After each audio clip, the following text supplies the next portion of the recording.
To become strong, one must tap into his inner savage and be the embodiment of rage, power, and innocence.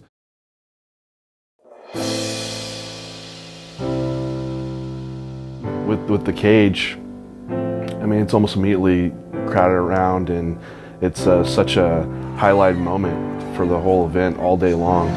People so excited just to see these huge lifts go down, and it really is like the center point for what this was all built upon, you know, just hard, heavy lifting. And every year since I've been watching him has always brought that raw, hard, gritty lifting, and to be in that cage, it's a pretty awesome experience.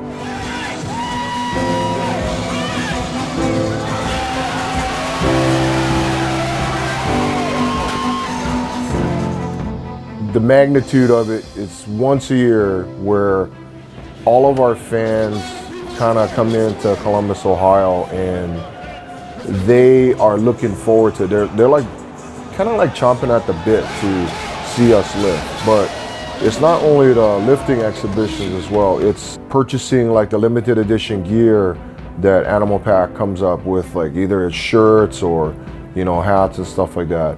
And I think most of all that they look forward to mingling with us, you know. We're supported by this awesome company, but we were just like these fans that are just grinding, you know. The passion behind Animal, in my opinion, is that we find a way, we'll grind and put in the work no matter what. To see Richard Hawthorne lift in the cage and to do his deadlifts was just unreal. You know what I mean? Because it was just like so emotional. Like he just can just draw the emotion out of everybody. It's pretty crazy.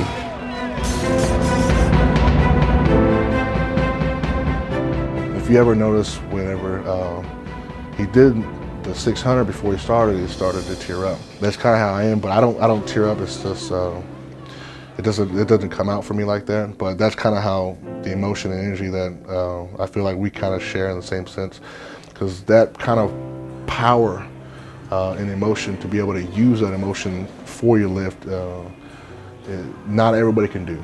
It's very hard to do. Instead of letting your emotion take over you, you use your emotion to empower you.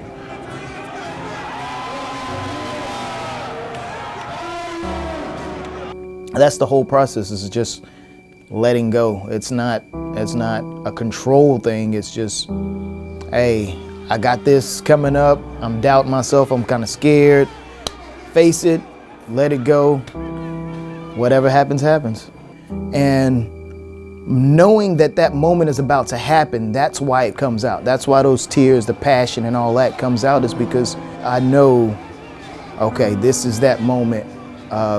Either I'm going to face that moment or I'm going to step back from that moment. And I want to be able to face that moment and make the best out of that moment.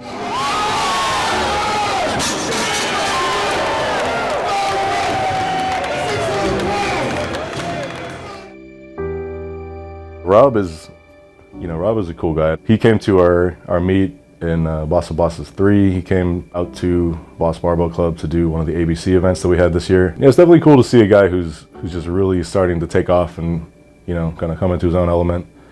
You know, the event that he's doing, making 2,000 total in 90 seconds, I gotta say, I don't think he's gonna be able to do it in 90 seconds. That seems like way too much to do in that short of a time for a guy that's that big, but the total itself should be easy for him, so maybe he does it like it's like a CrossFit workout. I'm sure whatever he does, it'll be pretty awesome, because the dude is really strong. He's got, you know, all 3 lifts are really big.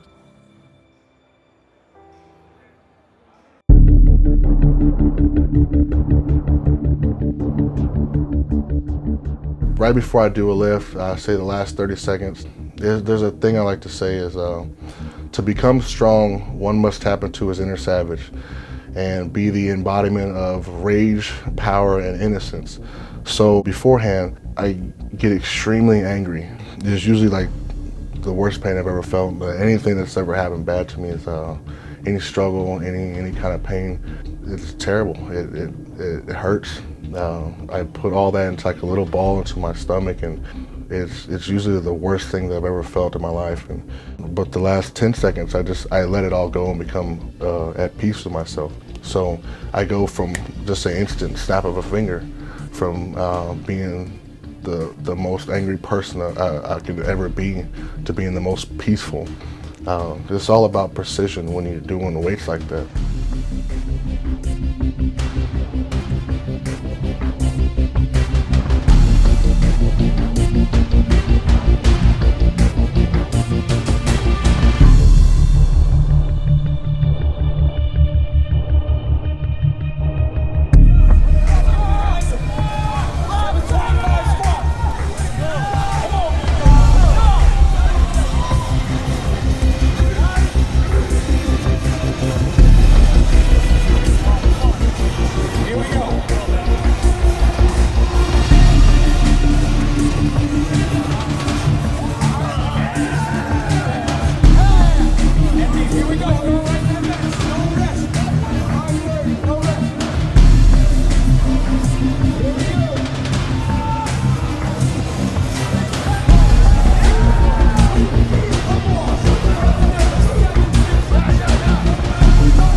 During the lift, and then right as soon as I rack it, bam, I'm happy, I'm excited. You can see it on my face, and I kind of let all that energy go all over again. This is kind of how I am. It's something that people kind of always noticed about me. It's not a persona, it's not a trick, it's not something I do for likes. That physical emotion is everything I use in my lift. It's just those last 10 seconds before it just becomes peaceful, and then everything's all back to normal right after that. So like I said, the things that go through my mind, they're terrible. I use that as fuel to make sure I complete the lift, and I put everything I have into it. No matter if it's doing a 2,000 pound total in 30 seconds or a full meet, that entire meet, every lift, I'm doing it like it's probably gonna be the last lift I ever do. It might, I don't know. So I treat everything like it's literally gonna be the last thing I do, and that's how I lift.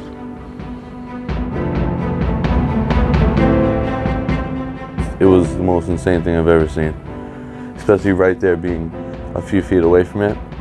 It was really, really cool. And like I said, I'm not a power lifter by any means, but that just motivated me, just in a way that the human body can actually do that. It was just the coolest thing I've ever seen. The enjoyment and the euphoric feeling I get after my meets or after I hit my last deadlift, no matter if I make it or not, I'm literally feeling a ton of joy. And that's kind of like my driving force to keep doing what I'm doing when I'm training. The training part sucks. I don't know anybody who actually likes to enjoy training at the level I'm at. But the meat part to it, that's the results of those hard days of work, the long nights. It's like capturing a dove, like Bill Kazmaier told me. You hold on to that dove for a little bit, but then you let it go, because then there's gonna be another one coming.